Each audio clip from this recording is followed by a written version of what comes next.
Assalamualaikum warahmatullahi wabarakatuh. Perkenalkan, nama saya Desta Sari dari kelas Perbankan Syariah semester 3, mata kuliah Peradaban Islam.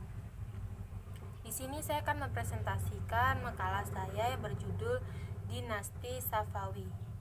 Kerajaan Safawi berasal dari sebuah gerakan tarekat yang berdiri di daerah Ardabil, kota Azerbaijan, bernama Sawafiyah sesuai dengan nama pendirinya, Safi al-Din, salah satu keturunan Imam Syiah yang ke-6 Musa al-Kazim.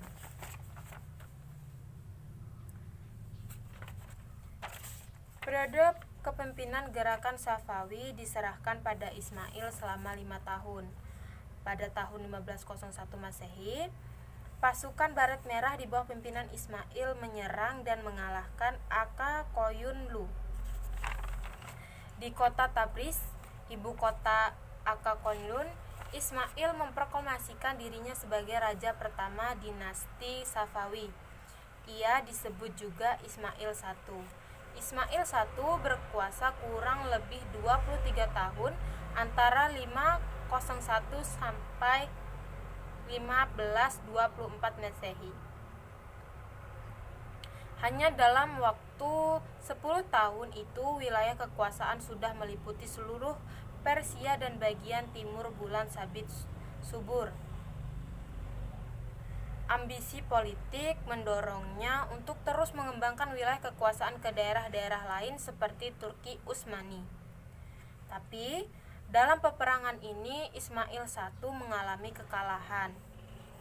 Kekalahan tersebut meruntuhkan kebanggaan dan kepercayaan diri Ismail. Keadaan itu berdampak negatif bagi kerajaan Safawi. Dan pada akhirnya terjadi persaingan dalam merebut pengaruh untuk dapat memimpin kerajaan Safawi.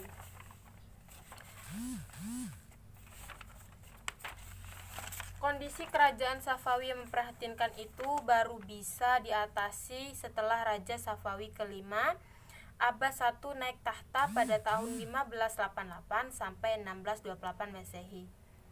Beberapa langkah-langkah yang ditempuh oleh Abbas I dalam rangka memulih kerajaan Safawi, salah satunya berusaha menghilangkan dominasi pasukan Baret Merah dengan cara membentuk pasukan baru yang berasal dari budak-budak dan tawanan perang bangsa Georgia, Armenia, dan Sircasia. Masa kekuasaan Abbas I merupakan puncak kejayaan kerajaan Safawi. Ia berhasil mengatasi gejolak politik dalam negeri yang mengganggu stabilitas negara dan sekaligus berhasil merebut kembali beberapa wilayah kekuasaan yang pernah direbut oleh kerajaan lain.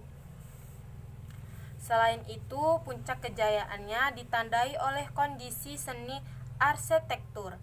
Kemajuan bidang seni arsitektur ditandai dengan berdirinya sejumlah bangunan megah yang memperindah Isfana sebagai ibu kota kerajaan ini, sejumlah masjid, sekolah, dan rumah sakit. Selain itu, puncak kejayaannya juga dilihat dari kemajuan ekonomi. Kemajuan ekonomi pada masa itu bermula dengan penguasaan atas kepulauan Hormuz dan pelabuhan Gumrun yang diubah menjadi Banda Abbas. Dengan demikian, Safawiyah menguasai jalur perdagangan antar barat dan timur. Di samping sektor perdagangan, Safawiyah juga mengalami kemajuan dalam bidang pertanian, terutama hasil pertanian dari daerah bulan sabit yang sangat subur. Sepanjang sejarah Islam, Persia dikenal sebagai bangsa yang telah berperadaban tinggi dan berjasa mengembangkan ilmu pengetahuan. Lalu, kemunduran dan kehancuran masa dinasti Safawi, yaitu sebab kehancuran kerajaan Safawi adalah adanya konflik yang berkepanjangan dengan kerajaan Utsmani.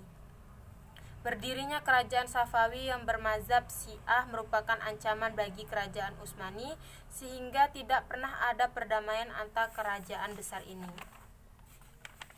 Lalu terjadinya dependensi moral yang melanda sebagian pemimpin kerajaan Safawi yang juga ikut mempercepat proses kehancuran kerajaan ini. Lalu pasukan Gulam budak-budak yang dibentuk oleh Abbas I ternyata tidak memiliki semangat berjuang yang tinggi seperti semangat Baret Merah. Hal ini dikarenakan mereka tidak memiliki ketahanan mental karena tidak dipersiapkan secara terlatih dan tidak memiliki bekal rohani. Kemerosotan aspek kemiliteran ini sangat besar pengaruhnya terhadap lenyapnya ketahanan dan pertahanan kerajaan Safawi. Maka sering terjadi konflik internal dalam bentuk perebutan kekuasaan di kalangan keluargaan istana. Itulah alasan terjadinya kemunduran dan kehancuran dinasti Safawi. Baik, saya akhiri presentasi saya, kurang lebihnya atau salah kata dari presentasi saya akhiri. Wassalamualaikum warahmatullahi wabarakatuh.